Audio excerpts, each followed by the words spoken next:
Hello दोस्तों, कैसे हो आप सभी। आज मैं आपके लिए कहानी लेकर आई हूँ, एक पिता की तड़प।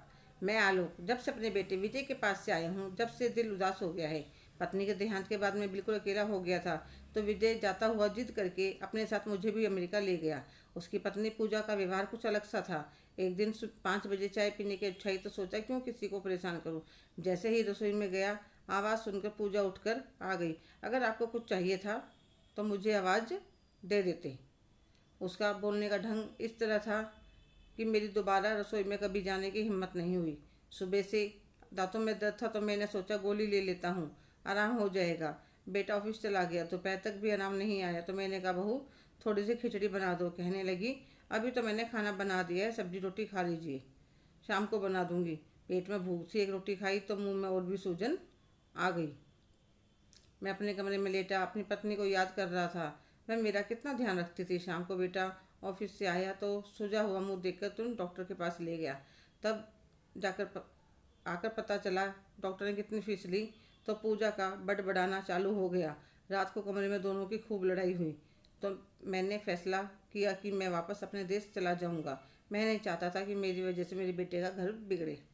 वापस आने के बाद मैंने बाई रख ली, जो घर का सारा काम कर जाती थी। पूरा दिन तो कट जाता था, पर रात को बहुत अकेलापन लगता था। ऐसे ही कई महीने बीत गए। अब वे अंदर ही अंदर अकेलेपन से बिल्कुल टूट गए थे। और एक रात को ऐसे सोई जो सुबह उठे ही नहीं।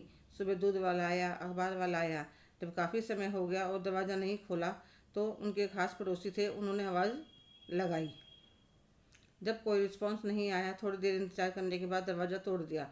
अंदर जाने के बाद तभी उनके बेटे के पास फ़ोन कर दिया।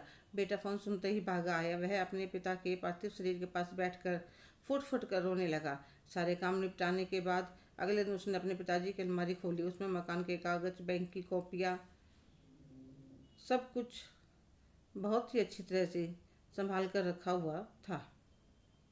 एक डायरी भी थी। उसने डायरी खोलकर देखी तो उसमें तारीख देखकर समझ गया पापा ने अमेरिका से वापस आने के बाद लिखनी शुरू कर दी थी। आज रात को मैं एकदम से बहुत घबरा गया था। मेरा मन बहुत बेचैन था। मैं अपने बेटे विजय के पास फ़ोन मिलाकर उससे बात करना चाहता था।